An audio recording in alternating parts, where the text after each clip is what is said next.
Hello everyone, let's start with royalty account. इस video में हम रॉयल्टी का मीनिंग, उसके टाइप्स, कुछ इम्पोर्टेंट टर्म्स और analytical table which is used to calculate royalty, ये हम डिस्कस करने वाले हैं। ये रॉयल्टी अकाउंट का फर्स्ट लेक्चर है, तो हम आज इस मीनिंग को क्लियर करते हैं। कुछ इंपॉर्टेंट टर्म्स के बारे में हम बात करने वाले हैं। तो चलिए शुरू करते हैं। Meaning of royalty. Royalty mainly, इसको एग्जाम्पल से समझने की कोशिश की जाए। फॉर एग्ज़ाम्पल, एक पर्सन है राम, उसके पास ज़मीन है, या हम ये कहें कि वो एक कोयले की खान का मालिक है, कोल माइन का ऑनर है। लेकिन कोयले की खान से वो कोयला खुद ना निकाल कर वो किसी कंपनी को अपनी खान को लीज पर दे देता है, किसी कंपनी को या किसी पर्सन को। और इस लीज पर देने के बदले, इस अधिकार को उसने लीज पर दे दिया किसी को, उसके बदले वो कुछ अमाउंट रिसीव करता है। ये तो हम खान से मतलब माइन से रिलेटेड पढ़ रहे हैं। ऐसा ही जो हम ईंटों के जो भट्टे होते हैं, जो ईंटें बनती हैं, जिस ज़मीन पर वो भट्टे लगे हुए हैं, ज़रूरी नहीं है वो मालिक वही हो जो ईंटें बना रहा है, कॉन्ट्रैक्टर। मालिक कोई और भी हो सकता है। ऐसे ही ऑयल वेल्स की हम बात करें, तेल के कुएँ हैं किसी के, लेकिन वो मालिक है, लेकिन तेल निकालने का काम कोई कंपनी कर रही है। ऐसे ही पेटेंट, कॉपीराइट। तो इस टाइप की 6 टाइप्स की रॉयल्टीज़ हैं, जिसके बारे में हम आगे डिस्कस करने वाले हैं। तो हमने बात की कि एक पर्सन है राम, वो मालिक है, ऑनर है कोल माइन का, लेकिन उसने फॉर एग्जांपल मोहन को ये अधिकार दे दिया कि आप मेरी कोल माइन में से कोल निकाल कर बेचिए। तो यहाँ पर जो मोहन है वो कौन क्या है? वो लेसी है। और जो राम है, जो कि लैंडलॉर्ड है, जिसे कि हम रॉयल्टी अकाउंट में लेसर बोलेंगे। और जो ये कॉन्ट्रैक्ट होगा, ये लीज बोली जाती है, लीज पर दे दी, पट्टे पर दे दी, हिंदी मीडियम में पट्टा बोलते हैं। और जो राम को, जो कि मालिक था, उसको मोहन से जो पैसा मिलेगा अपना अधिकार देने के बदले में, उसे हम बोलेंगे रॉयल्टी। तो शायद कुछ क्लियर हुआ होगा कि रॉयल्टी रेंट जैसी ही लग रही है, कि मालिक कोई और है और उसने उस जगह को, उस ज़मीन को, उस खान को किसी और को दे दिया है लीज पर कुछ समय के लिए। अब इसमें चीज़ें वही एग्रीमेंट हो रहा है, टाइम कितने टाइम के लिए लीज पर दी और किस एग्रीड रेट से पेमेंट होगी रॉयल्टी की, वो डिसाइड की जाती हैं। तो इसमें टाइप्स, 6 टाइप्स की रॉयल्टी मेनली हम यूज़ करते हैं। माइनिंग रॉयल्टी, जो कि खान खान से संबंधित हमें जो पेमेंट मालिक को, जो लैंडलॉर्ड है, जो लेसर है, उसको जो पेमेंट की जा रही है। हमने एग्जाम्पल भी यहीं से शुरू किया था। अब जो ऑयल माइन का, कोल माइन का जो मालिक है, उसको जो पेमेंट रॉयल्टी की करेगा कौन? लेसी। वो किस रेट पर होगी? जितना भी माइन में से कोल एक्सट्रैक्ट किया गया है, निकाला गया है, उस बेस पर होगी। सेकेंड आपका आता है ब्रिक मेकिंग से रिलेटेड रॉयल्टी। सेम वही चीज़, मालिक उस ज़मीन का कोई और है, उस ज़मीन से मिट्टी निकाल कर ईंट बनाने का काम हो रहा है, वो किसी और को दे दिया है, लीज़ पर दे दी गई है ज़मीन। तो जो लैंडलॉर्ड है, जिसे हम लेसर बोलते हैं, उसको अमाउंट लेसी से रिसीव होगी। कितने? जितने मिट्टी उस ज़मीन से निकाली गई। ये पर क्यूबिक फीट के हिसाब से होती है। जो माइन में है कोल, टन के हिसाब से निकलता है, तो रॉयल्टी भी उसके बेस पर कैलकुलेट की जाती है। सेम ऑयल वेल्स के लिए होती हैं। जो ऑयल वेल्स हैं, जो तेल के कुएँ हैं, वो किसी और के हैं, मालिक कोई और है, लेकिन ऑयल वेल्स से रिलेटेड जो कंपनी है, वो ऑयल एक्सट्रैक्ट कर रही है। तो मालिक को, लेसर को, जो लेसी पेमेंट करेगा, इसमें भी कितना तेल निकाला गया है पर टन, गैलन, जो भी टर्म्स यूज़ होंगी एग्रीमेंट में, उसके बेस पर रॉयल्टी पे की जाएगी। Patent royalty. अब पेटेंट, यहाँ पर सबसे पहले हमें पेटेंट को समझना ज़रूरी है। पेटेंट क्या होता है? Patent, when a person owns the exclusive right of producing or selling a particular brand of product, such a right is known as patent. कोई हम एक्सक्लूसिव राइट एक पर्सन को मिला हुआ है कि वो चीज़ वही बना के बेच सकता है या वही बेच सकता है, तो वो पेटेंट है। अब जो the person who own such a right, जिसको ये अधिकार है, वो उसे क्या बोलेंगे? पेटेंट ही बोलेंगे। and if the patentee surrenders the right for the use of his patent to some other person, the person allowed to use such patent is known as patent holder. तो यहाँ पर जिसने पेटेंट, जिसको अधिकार था, patent था जिसका, उसने उस अधिकार को दूसरे पर्सन को दे दिया, तो पेटेंटी ने पेटेंट होल्डर को ये राइट दे दिया कि आप मेरा पेटेंट, जो मेरा राइट है वो यूज़ कीजिए। तो in such cases royalty is paid by patent holder to the patentee on the basis of articles manufactured और सोल्ड। जितना भी आर्टिकल बेचे गए हैं या बने हैं उस बेस पर पेटेंट रॉयल्टी पे की जाएगी। अब copyright royalty, copyright royalty author है, बुक का ऑथर जो है वो उसका ऑनर होता है क्योंकि वो लिखता है बुक, लेकिन ऑथर बुक लिखने के बाद जो पब्लिशर होता है वो उसको पब्लिकेशन का राइट दे देता है। ऑथर जो है पब्लिशर को पब्लिकेशन का राइट देता है। अब पब्लिशर इसके बदले में क्या देगा? ऑथर को एक percentage of sale value, percentage of sale proceeds, जितनी बिक्री होगी बुक्स की उसका कुछ परसेंटेज वो ऑथर को देता है। तो ऑथर के लिए वो क्या हो गई? रॉयल्टी हो गई, कॉपीराइट रॉयल्टी। ऐसा ही किसी पर्सन के पास कुछ मशीन्स हैं, कुछ सीक्रेट इंस्ट्रूमेंट्स हैं या टेक्निकल नॉलेज है और उसको यूज़ करने के बदले वो किसी को ये इंस्ट्रूमेंट लीज पे दे रहा है या मशीन लीज पे दे रहा है, और तो जो लीज पर दे दी गई, जो लेसी था वो लेसर को कुछ अमाउंट पे करेगा, जो भी एग्रीमेंट होगा वो रॉयल्टी होगी। अब कुछ इंपॉर्टेंट टर्म्स की बात करते हैं। जैसे हमने बात की रेंट और रॉयल्टी सेम सा लग रहा है हमें, बट डिफरेंस है इन दोनों में। रेंट जो है वो टेंजिबल एसेट को यूज़ करने के बदले पे किया जाता है। टेंजिबल वो एसेट जिनकी फिजिकल एग्जिस्टेंस है, जिसे आप देख सकते हैं। फॉर एग्जांपल मशीनरी को यूज़ करने के बदले में, बिल्डिंग को यूज़ करने के बदले में। रॉयल्टी का भी ऐसा ही कुछ है, यूज़ करने के रॉयल्टी भी इसलिए पे की जाती है, बट रॉयल्टी जो पे की जाती है वो टेंजिबल और इनटेंजिबल दोनों ही एसेट्स के रिलेटेड स्पेशल राइट को यूज़ करने के बदले में की जाती है। पहला डिफरेंस हुआ जो टेंजिबल है और इनटेंजिबल एसेट है दोनों के लिए। कॉपीराइट रॉयल्टी, पेटेंट रॉयल्टी वो आपकी इनटेंजिबल ही तो थी। अब सेकंड डिफरेंस आप टाइम के बेस कर सकते हैं। जो रेंट है वो फिक्स्ड होता है मोस्टली और टाइम के अकॉर्डिंग दिया जाता है। ये time monthly, yearly, half yearly हो सकता है। बट जो रॉयल्टी है, जब हमने ऑयल वेल्स की बात की, जब हमने कोल माइन की बात की, जब हमने पेटेंट रॉयल्टी की बात की, तो क्या है, जितनी यूनिट्स प्रोड्यूस की गई या बेची गई उस बेस पर हम कुछ एक फिक्स परसेंटेज, कुछ एग्रीड रेट से रॉयल्टी पे की जाएगी लैंडलॉर्ड को।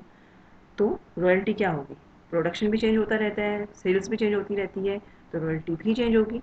सो royalty is variable and depends on number of units produced और सोल्ड। अब बात आती है लैंडलॉर्ड की। लैंडलॉर्ड और लेसर कौन है? जिसकी एसेट है और जो रॉयल्टी रिसीव कर रहा है। लेसी कौन है? जिसकी एसेट नहीं है लेकिन उसने दूसरे की एसेट को यूज़ किया है और रॉयल्टी पे की है। अब मिनिमम रेंट क्या है? इस पॉइंट पर आप ध्यान दें ज़रूर। मिनिमम रेंट शॉर्ट नोट में भी क्वेश्चन आ जाता है, डेफिनेशन भी इसकी आ सकती है। मिनिमम रेंट को समझना मुश्किल नहीं है, लेकिन थोड़ा सा आपको ध्यान देना होगा इसमें। अब मिनिमम रेंट को हम fixed rent, dead rent, contract rent, flat rent इन नामों से भी समझ सकते हैं।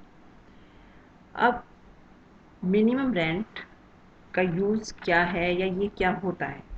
देखिए, लेसर जो कि मालिक है वो चाहता है कि उसे एक रेगुलर इनकम अपनी प्रॉपर्टी से होती रहे। तो रॉयल्टी का एक एग्रीमेंट किया जाता है, उसमें एक क्लोज डाला जाता है कि लैंडलॉर्ड को हर साल कम से कम इतना अमाउंट तो पे किया जाएगा लेसी के द्वारा, चाहे सेल कितनी ही हो, चाहे प्रोडक्शन कितनी ही। सो in order to assure the lessor a certain regular income from his right or property rented, the royalty agreements usually contain a clause that the landlord must receive a minimum amount as royalty each year, irrespective of the production or sale in any year.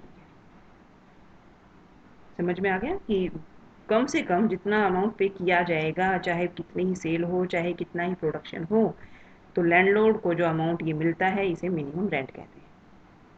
अब बात आती है कि minimum rent अगर royalty से कम है या ज़्यादा है तो क्या करें। सबसे पहली चीज़, जब मिनिमम रेंट एक्चुअल रॉयल्टी से ज़्यादा हो, जो एक्चुअल रॉयल्टी बन रही है उसकी सेल्स के बेस पे या प्रोडक्शन के बेस पे जो भी एग्रीमेंट हुआ है वो कम है, वो कम कैलकुलेट कर रहे हैं हो रही है, लेकिन जो हमें उसे कम से कम अमाउंट पे करनी है, गारंटेड अमाउंट जो देनी है वो मिनिमम रेंट आपका ज़्यादा है, तो लैंडलॉर्ड को मिनिमम रेंट मिलेगा। दूसरा केस हो सकता है कि जब जो एक्चुअल रॉयल्टी उसकी बन रही है वो ज़्यादा है, मिनिमम रेंट जो गारंटेड अमाउंट है वो कम है, तो लैंडलॉर्ड को रॉयल्टी दी जाएगी।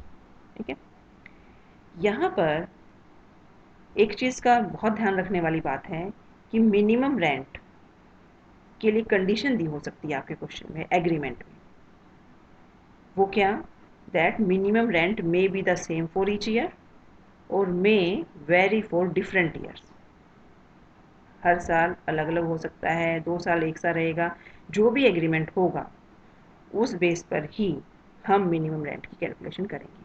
क्योंकि कई बार क्या हो जाता है, कुछ ऐसी कंडीशन, स्पेशल सर्कमस्टेंसेस ऐसी हो जाती हैं कि आप का स्ट्राइक हो गया, लॉकडाउन हो गया, लॉकआउट हो गया, है ना, तो इसके कारण क्या होगा, मिनिमम रेंट कहीं ना कहीं आपका इफेक्ट होगा, क्योंकि प्रोडक्शन नहीं होगी, सेल नहीं होगी, तो हम उतना अमाउंट पे नहीं कर पाएंगे जो गारंटेड है, तो मतलब it depends on the terms and condition of agreement.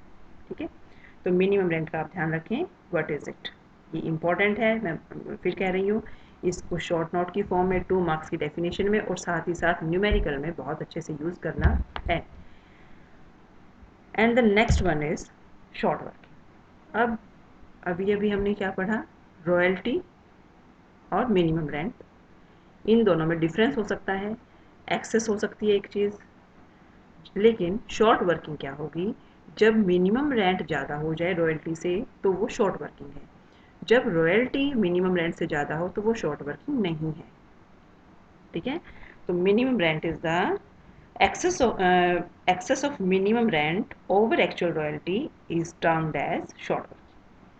अब बात आती है शॉर्ट वर्किंग हो गई, रॉयल्टी उतनी बन नहीं रही थी, फॉर एग्जांपल रॉयल्टी बन रही है 20,000, लेकिन हमने गारंटेड जो अमाउंट फिक्स किया हुआ है एग्रीमेंट में वो है 30,000, सो क्या देंगे, 30,000 पे किया जाएगा ना, कि रॉयल्टी तो कम बन रही है, हम जो है वो ज़्यादा देते हैं। यहाँ ध्यान दीजिएगा आप, स्लाइड में जो भी दोनों चीज़ में मैक्सिमम है वो दी जा रही है। मिनिमम रेंट यहाँ ज़्यादा है तो मिनिमम रेंट दे रहे हैं, रॉयल्टी ज़्यादा है तो यहाँ रॉयल्टी दे रहे हैं। मैंने अभी अभी क्या बोला कि आपका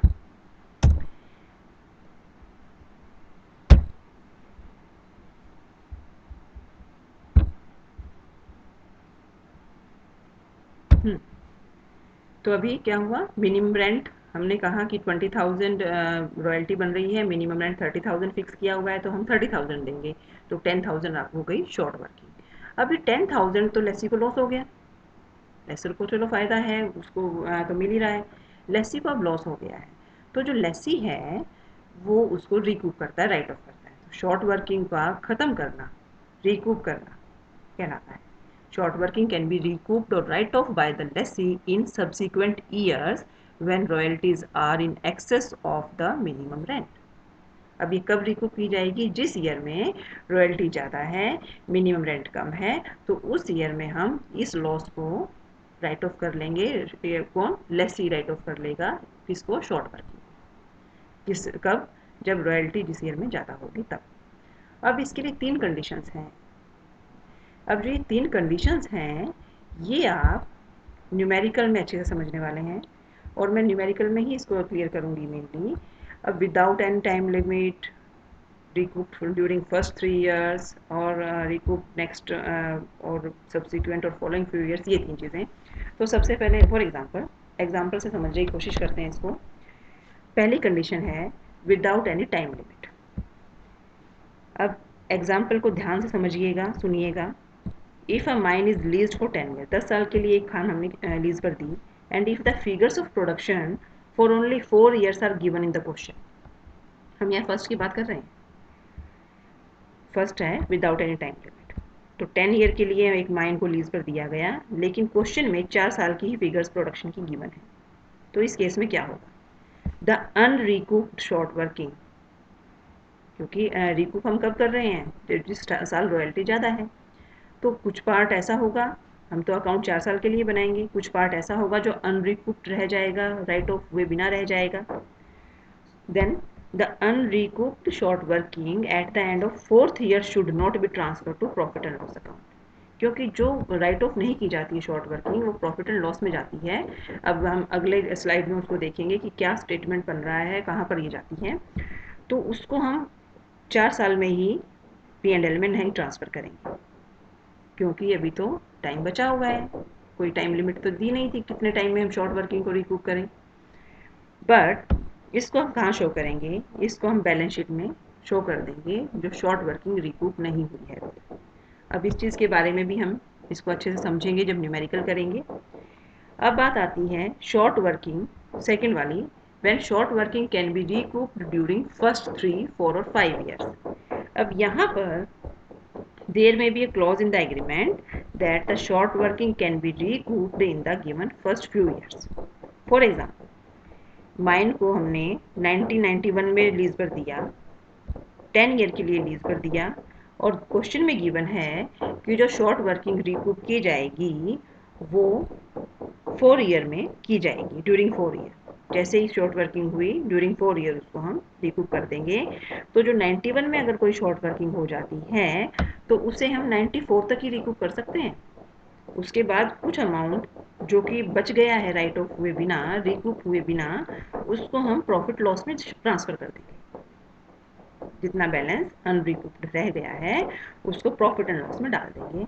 अब ये हो सकता है थोड़ा टेक्निकल आपको लग रहा हो, बट न्यूमेरिकल जब हम करेंगे तो मैं बेसिकली इस पर बड़ा फोकस करने वाली हूँ, तो इस चीज़ की चिंता आप ना करें। Third one is short working को हम रिकूप कर रहे हैं अगले ही कुछ सालों में, फॉलोइंग ईयर्स में।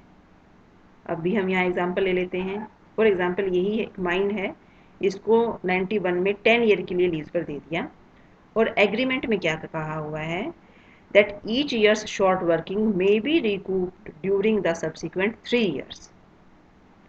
So 91 में जो शॉर्ट वर्किंग हुई इसको 3 साल तक के लिए, 94 तक के लिए आप रिकूप कर सकते हो, फिर आप इसको खत्म कर देंगे। फिर 92 में अगर कोई हो गई तो उसको आप अगले 3 साल के लिए 95 तक आप रिकूप कर सकते हो। कोई 93 में शॉर्ट वर्किंग हो गई उसको 96 तक रिकूप कर सकते हो, मतलब राइट ऑफ कर सकते हो। The short working which could not be recouped during the stipulated period, 3 साल का टाइम पीरियड दे दिया था, 91 के लिए 94 तक का था, 92 वाली के लिए 95 तक का था। ये आपको कैलकुलेट करना पड़ेगा जैसे आप कैश बजट बनाते हुए करते हैं, जो आप फाइनेंशियल मैनेजमेंट में पढ़ चुके हैं, 12th में भी पढ़ा है आपने। तो अगर सब्सिक्वेंट ईयर में ये रिकूप नहीं हो रही है तो हम फिर इसको किस में डाल दें? प्रॉफिट एंड लॉस में इसको ट्रांसफ़र कर दें। ठीक है, तो इस चीज़ के बारे में हम न्यूमेरिकल में अच्छे से समझने वाले हैं। So don't worry about it, if there is any problem then we can discuss it in numerical. अब एनालिटिकल टेबल और समझने की कोशिश करते हैं। देखिएगा सामने आपको 8 कॉलम्स बने हुए हैं। ये टेबल 8 कॉलम के साथ बनाई जाती है। ये आपको सबसे क्वेश्चन रॉयल्टी का शुरू करते ही पहले आपकी ये टेबल बनती है।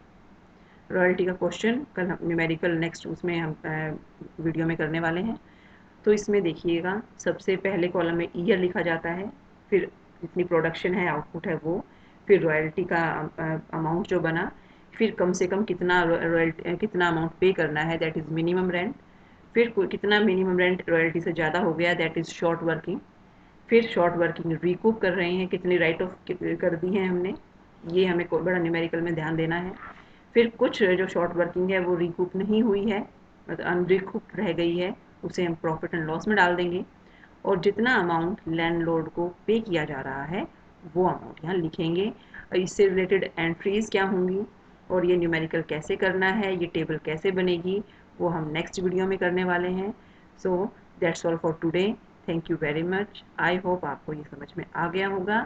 Okay, thank you.